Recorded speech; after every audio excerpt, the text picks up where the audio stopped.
Yo guys, welcome to a new episode of Hijoe Explains. This is my new series where I upload every Thursday and give you guys the best tips and tricks if you want to play as Fortnite competitive. So I've changed my name from Wo to Pro to now Hijoe Explains. I think it's a bit more authentic. Let me know down in the comments what you think of the new name. And maybe if you have any suggestions of a better name, let me know down below. But today guys, I don't want to waste your time because this video will have a lot of value for you guys. Today we'll watch a game of Buka from FNCS Semis, and you can see he was first place with 150 points ahead of second place, so this is really impressive. And we'll watch the game where he won with 9 kills.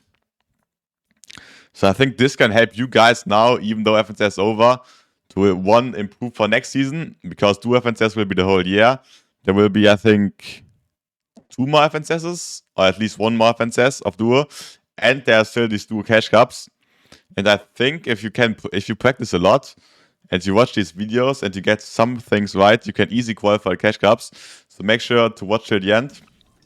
And let's hop right into the game of Buka. I will show you exactly what they did in order to win the game. And I mean, they basically do the same thing every game where they win. So I can tell you it's basically enough to watch one game, because in other games of course will be a bit different, but the principles will stay the same, and you can also use them in your game. So actually, which is kinda surprisingly, they land North Brutal Bastion.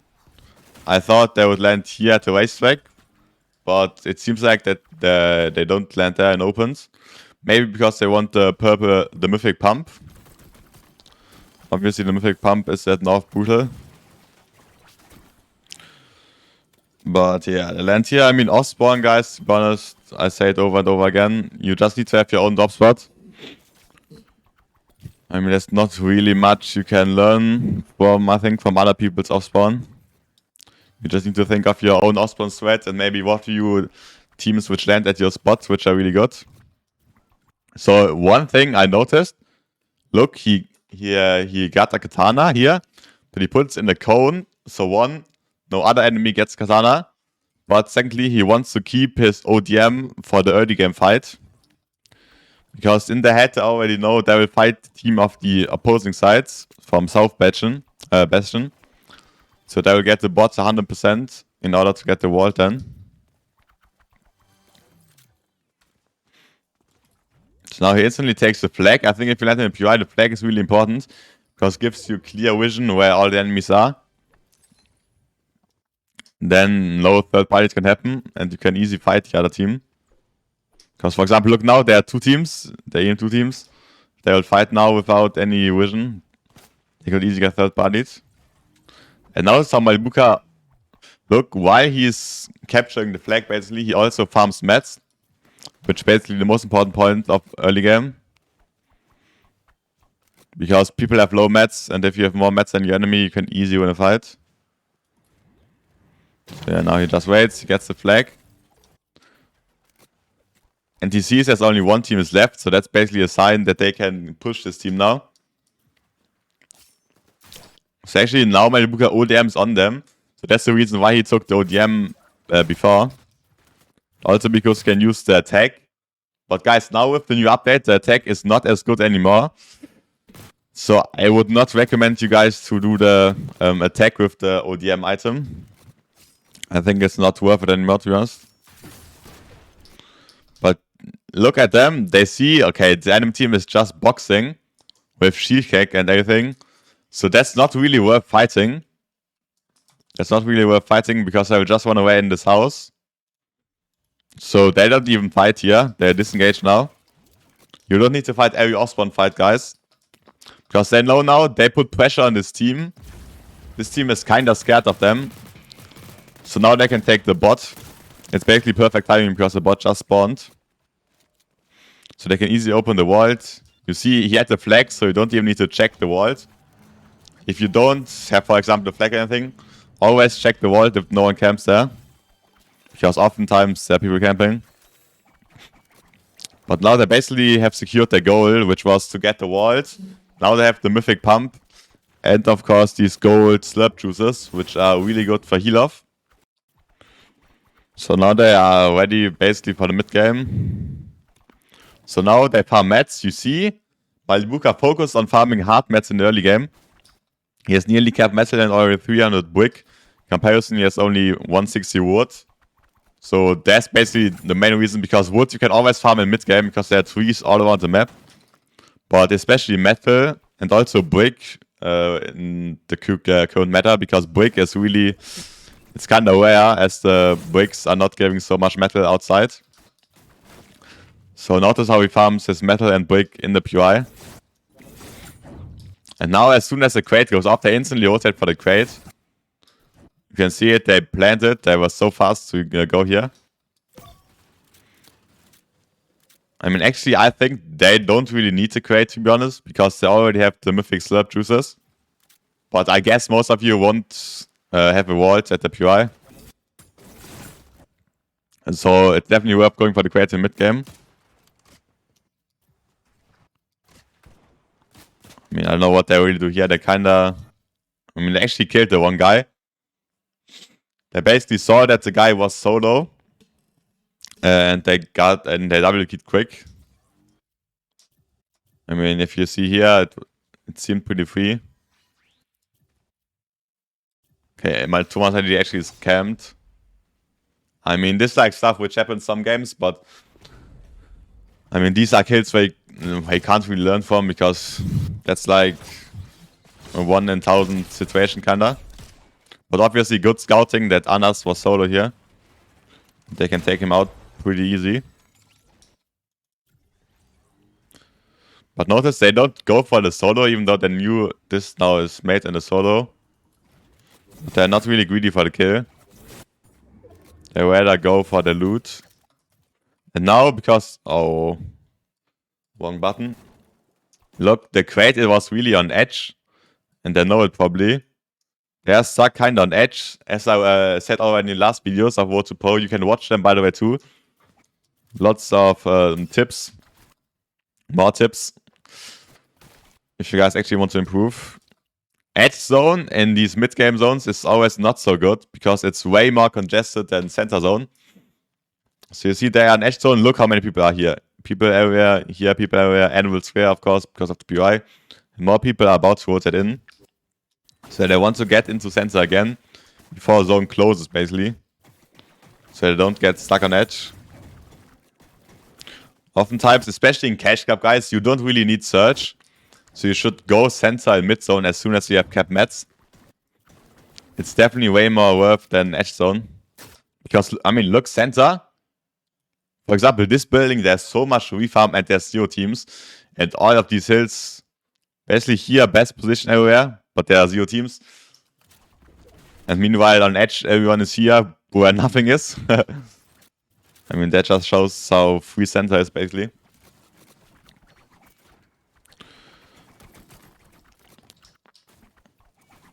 Okay, but they have the heal again. Notice they're backing down PI, and Malibuka wants to trade Surge now with this team on the hill. Because obviously, if the game is stacked, you still need some Surge. But the reason why he goes for Surge trading here is because they're in the old Brutal Bastion. And he knows that there's spare heal. So always when you have spare heal nearby, try to trade Surge with other teams. So basically you hit them and they hit you. Without killing anyone. Because now look, he has a shield again and he has max heals again. Or max shield at least. He didn't waste any heals for the end game. Okay, now they actually stay in Brutal because they have the full base here. They can refarm their mats, obviously. I mean, Thomas actually still not cap mats. Malibuka also not cap mats. I mean, they could have went more in, but I guess it's more worth to farm mats here instead of rotating so early. And actually here the team sneaking up and they want to camp on it. I mean, a play you can do, but it's nothing too crazy, I guess.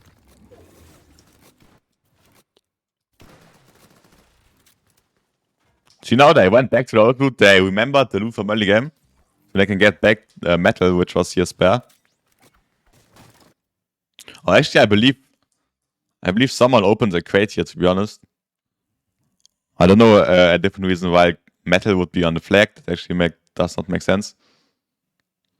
Maybe, guys, here was a different team which opened. Yeah, look at this. Here was a crate.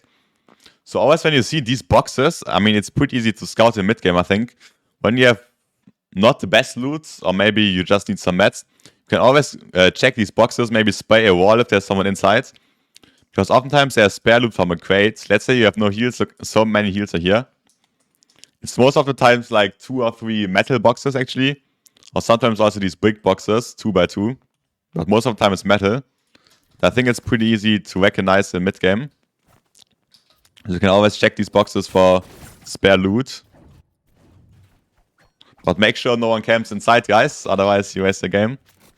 Then it's definitely not worth. Okay, but now they just built in. They were kinda late, to be honest.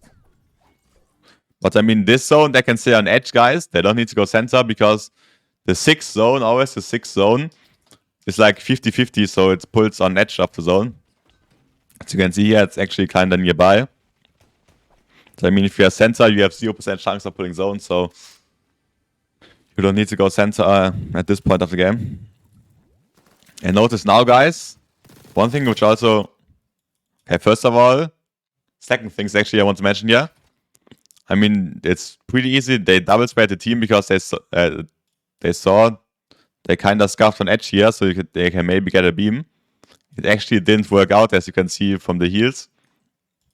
But oftentimes, guys, especially when people in boxes are looking away to the other direction, you can double spray from behind and often get a beam or maybe even a kill. Or you can do it, oftentimes people, that's also one thing you should take care of. Oftentimes they edit the wall to peak, and then they reset the wall, and then straight face the other direction. So oftentimes you can spray them in the back when the wall is still low and double spray. I mean, in this scenario it was full build metal, so I mean the double spray was not the best, but the fundamental is kinda good. And now the second thing I want to mention. Look here, they don't go early. I mean, they could katana every time into zone. It's pretty easy. But see, they want to go that side in the zone. See, this zone, all part of zone, which is now still purple, will open up. And then there's basically that area where no team will be. And see, the mats, they have 1270 and 1010 only. I mean, it's good mats. But obviously, there are some materials missing. So they go exactly to this space, which is now in zone, in order to refarm mats. Because they know that here will be no teams. I mean, look at this. Actually, you can see it. This thing which was yellow and in zone. Not yellow, I'm Dumpo. Which was purple a few seconds before. There are 0 enemies legit. They can refarm their brick. They can refarm their brick, their metal. Whatever there is. And now they can also go over the side into next zone. So basically there are 2 benefits. One, farm your mats again. And second, you have an easier rotation to next zone. Because I mean, there are not really any people who can look at them. I mean, if you look at this. Now they get, I mean, yeah, they get good position on the house. Where no one was before because it was in zone, simply as it is. But this guy is here. I'll actually go back. That's a mistake for Malibuka. You also need to watch out. You don't do in-game. When it comes to later zones, guys, never peek like this over your cone, basically, where normally a cone would be placed. Always think when you peek with your AR, how many teams can see you. And I mean, in this case, I think it's pretty obvious, to be honest. The whole lobby can see him. So he should not peek like this. It's easy that he can get beams, and he could even die. And then a team katanas on them or something. You should rather mainly peek through a window in your wall, for example. Or you could open here the right-hand peek to shoot on this team. So never peek through your cone in late game. Especially not for as long as Malibuka did. I mean, you can maybe do a one-tap. That's not that risky, but it was way too long. Look, guys, before the rotation, now they're about to go into zone. You can already see how Malibuka is only looking for the rotation. Because that's right now the thing number 1 to prioritize over anything else. Thomas actually, I mean, he's also looking. He's the fragger, so yeah. And I think he waits. He doesn't want to go now because no one else goes, as you could hear from the sound also. When you're the only team going, you're easy to get sprayed. So he waits till zone. I mean, now most of the players are going. You can hear now more blue katana. And this is also one thing, guys. Especially when you have only blue katana, let's say. You should always land together. In a rotation like this, you can just box, make a pause of your rotation. I mean, here, box in wood. You don't need to waste your hard mats. Then you can katana again into next zone. This is a pretty typical move, which a lot of pros, including myself, are doing. So now they can recharge their katana. And once here, Malibuka, on the guy with only blue katana, has 2 charges again. They can make the rotation again and get into zone.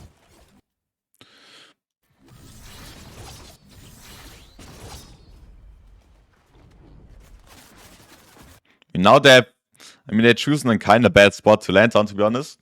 You should always think where you land and how you are exposed to the lobby, basically, because they land here and they are exposed to everyone. I mean, look at this. All the teams here have an angle. So this was not the best position. They maybe... I mean, I could have went a bit more into the tree, maybe. Or go, like, around and then under here. But because they know here, everyone can see them, they instantly make a lot of space. You can see the instant by the build a 2x2. And then in this case, they didn't get sprayed. Probably because these boxes, you see they're still built. The people were fresh into zone. Not really looking for kills yet. And now look at this. It's also basically understanding of dead sides in this case here. Zone pulls far. Zone pulls to the side. Which was basically in zone, which was that side before. You can see there are 0 people. Because this was basically the furthest region of the zone. I mean, it's kind of hard to explain, but I think if you get to the scenario of that side, it's pretty easy to understand. And this is basically a sign for Malibuka. No one will be ahead front side in this moving zone. So we insta katanas to it. But now, obviously, if you're the only one ahead, you need to watch out to not get lobby sprayed. But here, I mean, he has cover from the tree, which is good. But they actually insta break it, which is kind of bad. I would have left it a bit more. But they don't get sprayed here. So they're chilling. I mean, mainly because the other trees still block the vision of all the teams. So they can't really see them. And see how they didn't even build? Maybe they wanted to pretend that they're not there and maybe get a refresh. Kinda smart, but obviously they need to build now as the team's rotating in. And now it's just end game. And with their mid-game preparation till now, look how many mats they have. Thomas Yashi is still 1100. 3 golden slurps. Malibuka also 2 golden slurps. Even Matt missed for heal off. They're all prepared for heal off. And also 80 builds. So basically the best. I mean, the best fundamentals, or I mean, the best loadout you can have in endgame. Or to go into endgame. If you can get this loadout to endgame consistently, it's easy to qual for Cash Cup Finals or also FNCS. But I mean, FNCS next season, the meta will change a bit, so you can't really talk about this yet. And here, I like the way Malibuka goes on low ground. Because on low ground, you need to, I mean, you save mats on low ground. And especially in these type of zones, where it goes through a POI, for example, you can easily refarm these buildings. And I mean, if you look at the relief around, there are 0 hills nearby, except like these 1 or 2 layer things. So basically, there's no risk in going low ground, because I will always have a path to follow. There's no way it pulls up like a big hill where they can get scuffed on low ground. So in this type of zones, I think low ground, even in first and second moving, is pretty OP. You should always check even before before the moving zone even starts. If there are hills or big mountains nearby, or any elevation change. So now the zone pulls back, so they can reuse their old tarp. That's exactly what they do. And look how many mats they could save. They didn't even katana, they could just run over Logant. No one was even paying attention to Logant. So they can save a ton of mats. Thomasy can actually get a kill backside. And I think he goes for the mats. And Malibuka stays ahead. And notice now, Malibuka actually goes back into the old builds. Because, I mean, the moving zone pulled back. You should always remember where your old boxes are. You just need to keep it in mind, the moving zone. So many times it pulls through, through places where you have been already and you have boxes. So you can reuse them and save mats once again. You can see they have 3 metal boxes, which is pretty OP. Pretty good. Now at this point, zone pulls far. They don't have so many mats, so Malibuka doesn't tap. Okay, actually Thomas AG just has 1,400 mats on the refresh. They could also tap in wood here. Instead they just katana one time. And because they see Logan's pretty free, they don't katana a second time. Oftentimes people katana endlessly up in the sky. You probably see it already, like katana 2 or even 3 times up in the sky. But oftentimes one katana is enough to get just front sides. If you see a clear spot where you can land, it's faster. I mean, yeah, now they get cornered and replays from behind. One thing when you look for refreshes, you should always look for refreshes when you're behind and not from backzone. So basically, don't replace from here. Go ahead first and then replace from behind. With pre-aid, for example. I mean, that's exactly what worked here for Thomas HD. You could see this guy was looking back for refreshes, but Thomas HD was more ahead, so you can get the wall from behind. This guy has 0 awareness because he's facing the other side and spraying someone. So Thomas HD catches him off guard and gets a free kill. And Malibuka, look, he's still ahead. I mean, Malibuka could have stopped probably, because you should always rather go for a duo as a refresh and not for a solo only. So solo is kinda risky. But I mean, it was 1v1 this case. But look, Malibuka is claiming Logant ahead. Which is pretty important, just so no one cuts them off front zone. And now, because they tarp, because they have this mats, when zone pulls back, they have a clear tarp. So that's basically the advantage when you don't katana. When you katana the whole time, we have no tarp back. And when it pulls back, you need to go through enemy player boxes. And here also, pretty good example. Because Malibuka already tapped ahead, they are now in zone and can look back together on people still rotating. And they see older running over their old builds. Pretty good awareness from them. I mean, if you're in Logant, your only option is to look up.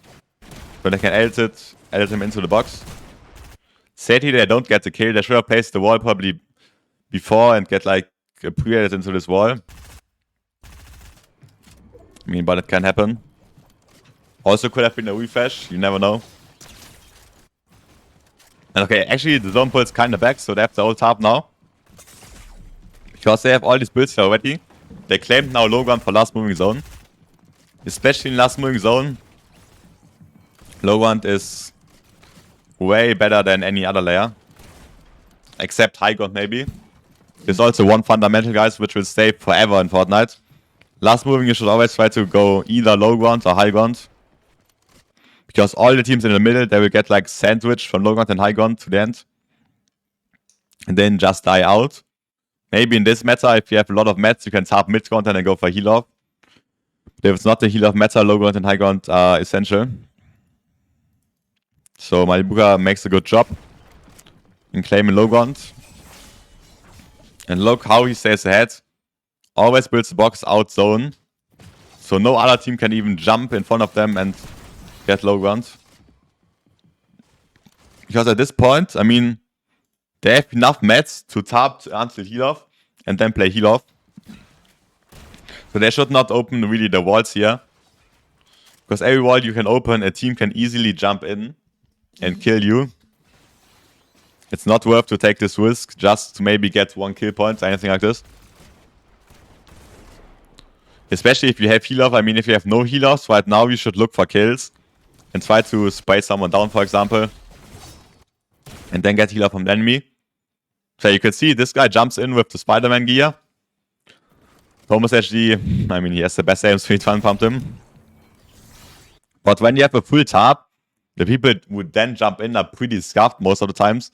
So if you're still a duo and ready to pump everyone, even if you don't have such a good aim, you can kill them most of the times. And look, this guy even bought them Splasher. I mean, yeah, now it's pretty simple. Malibuka plays heal off, Thomas HD. You can see he dropped his slurps to his mates. So Malibuka can now play heal off. This is pretty easy. He runs back. Always run back in your old tarp, guys. Because here where the zone, moving zone ends, all the solos will go and fight. So you should go back into your old tarp. I mean, in this scenario, there's not even a big heal up. You can see only, it's actually a 2v2. And Malibuka wins right now. Because, I mean, the moving zone changed now, so heal up is less big. Or less people do heal up, so to say. So Malibuka wins easy, even with a lot of spare heals. I mean, I think in a few seconds he will win the game. Look, he even went back to his splasher. Merge, guys. It's the guy Thomas actually killed at the beginning. So he keeps in his mind where other heals are. He should always place like a marker on old heals, where you can go back and heal off. And now he wins the game. Yeah, I think this was pretty clean game for Malibuka. Not a lot of risk in case of refreshes or kills.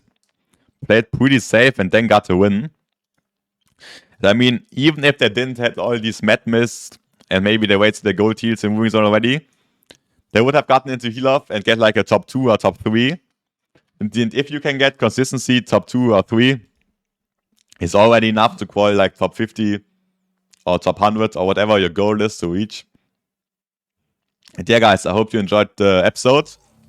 Leave a like, subscribe. I will upload these kinds of videos every Thursday. And yeah, make sure to the comments if you learned something from today. And I wish you best of luck for the duo catch-up this evening. Goodbye.